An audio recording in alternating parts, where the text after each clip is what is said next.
اس طرح وہ شیطان کی عبادت کرنے لگے۔ چنانچہ قوم نوح کے بعد سب سے پہلے جس قوم نے بت پرستی اختیار کی وہ قوم عاد تھی۔ اس قوم کو اللہ تعالیٰ نے بہت ڈیل ڈال دیا تھا، وہ بہت طاقتور قوم تھی۔ مفسرین بیان کرتے ہیں کہ ان کے جسم بہت مضبوط اور ٹھوس تھے، قد بہت لمبے تھے۔ آدم علیہ السلام کا قد 60 ہاتھ تھا، اس قوم کا قد بھی قریباً اتنا ہی تھا۔ اس طرف سورۃ الاعراف آیت 69 میں اشارہ موجود ہے۔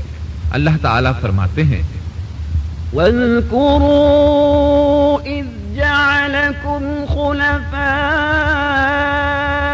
مِنْ بَعْدِ قَوْمِ نُوحٍ وَزَادَكُمْ فِي الْخَلْقِ بَسْطَةً تَذْكُرُوا آلَاءَ اللَّهِ لَعَلَّكُمْ تُفْلِحُونَ۔ اور تم وہ حالت یاد کرو جب اللہ نے تمہیں قوم نوح کے بعد جانشین بنایا اور ڈیل ڈول میں تمہیں زیادہ پھیلاؤ دیا، سو تم اللہ کی نعمتوں کو زیادہ یاد کرو تاکہ تم فلاح پا جاؤ۔ ہود علیہ السلام کی زبانی اللہ تعالیٰ ان کی فنکاری کو بیان کرتے ہوئے فرماتے ہیں کہ ہود علیہ السلام نے ان سے کہا، کیا تم ایک ایک ٹیلے پر بطور کھیل نشان لگا رہے ہو؟ مطلب یہ کہ یہ لوگ پہاڑوں کی چوٹیوں پر محل تعمیر کرتے تھے۔ جب ان سے کہا جاتا کہ تم رہتے تو زمین پر ہو اور گھر پہاڑوں پر بناتے ہو، اس کی کیا وجہ ہے؟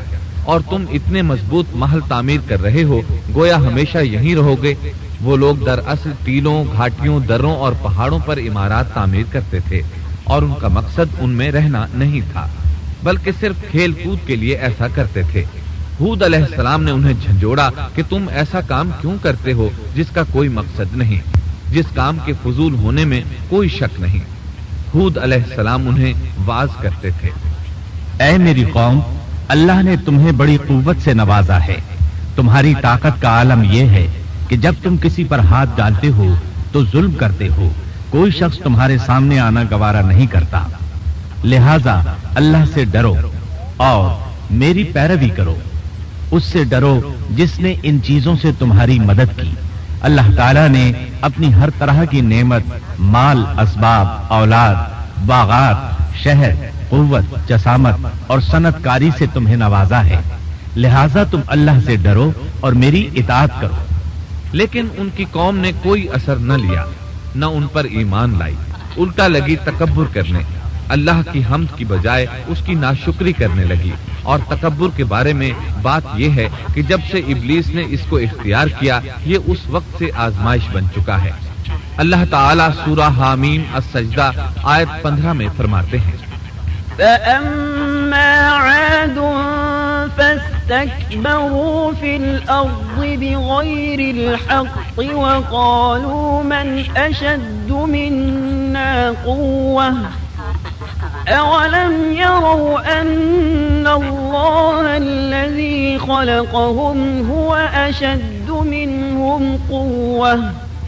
پس قوم عاد نے تو بے وجہ زمین میں سرکشی شروع کر دی اور کہنے لگے کہ ہم سے زوراور کون ہے؟ کیا انہیں یہ نظر نہ آیا کہ جس اللہ نے انہیں پیدا کیا ہے وہ ان سے بہت ہی زیادہ زوراور ہے؟ جب یہ لوگ اپنی سرکشی اور کفر میں حد سے بڑھ گئے، تب اللہ تعالیٰ نے ہود علیہ السلام کو ان کی طرف بھیجا۔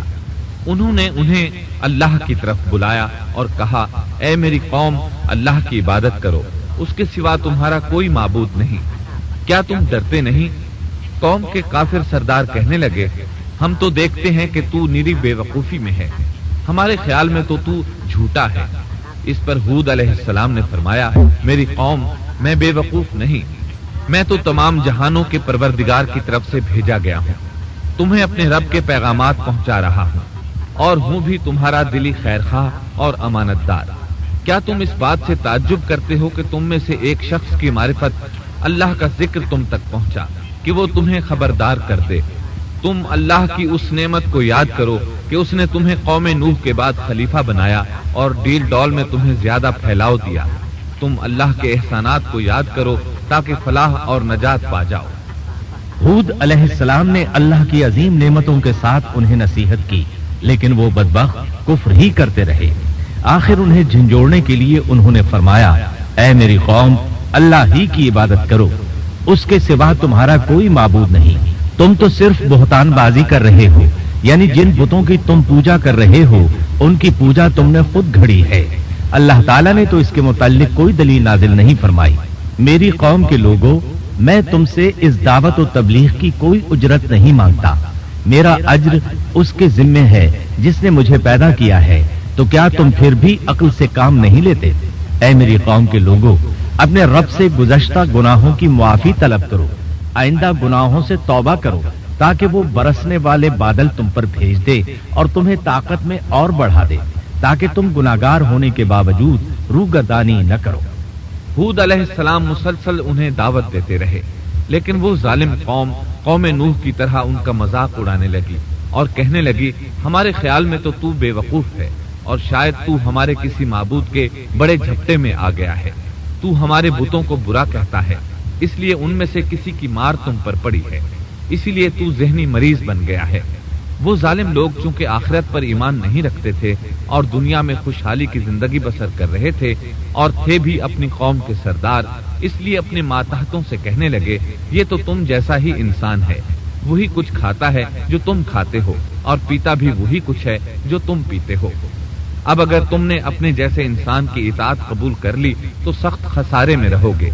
क्या ये तुम्हें इस बात से धमकाता है कि जब तुम मरकर खाक और हड्डियां बन जाओगे तो फिर जिंदा किए जाओगे?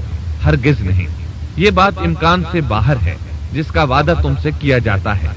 ये जिंदगी तो सिर्फ दुनिया की है, हम मरते जीते रहते हैं, हम फिर नहीं उठाए जाएंगे। ये तो वो शख्स है जिसने अल्लाह पर झूठ बांधा है, हम इस पर यकीन करने वाले नहीं। हूद अलैहिस्सलाम उन्हें दावत देते रहे, यहाँ तक कि उनकी कौम ने वाज़े तौर पर कह दिया कि आप हमें बात सुनाएं या न सुनाएं, हम तो अपनी रविश नहीं छोड़ेंगे, ये तो पुराने लोगों का दीन है। इस तरह कौम उन्हें मुसलसल झुटलाती ही रही। आखिर हूद अलैहिस्सलाम ने भी उन्हें खुल्लम खुला धमकी दी और फरमाया, लोगों सुनो, मैं सिर्फ तुम्हें ही नहीं अल्लाह को भी गवाह बनाकर ऐलान करता हूँ कि अल्लाह के सिवा जिसकी इबादत हो रही है, मैं उन सब से बुरी तरह बेजार हूँ। अब तुम ही नहीं अपने साथ औरों को भी बुला लो और अपने उन सब झूठे माबूदों को भी बुला लो और तुमसे जो हो सके मुझे नुकसान पहुंचा दो, मुझे कोई मोहलत न दो, न मुझ पर तरस खाओ। ये फरमाने के बाद उन्होंने अल्लाह से दुआ की,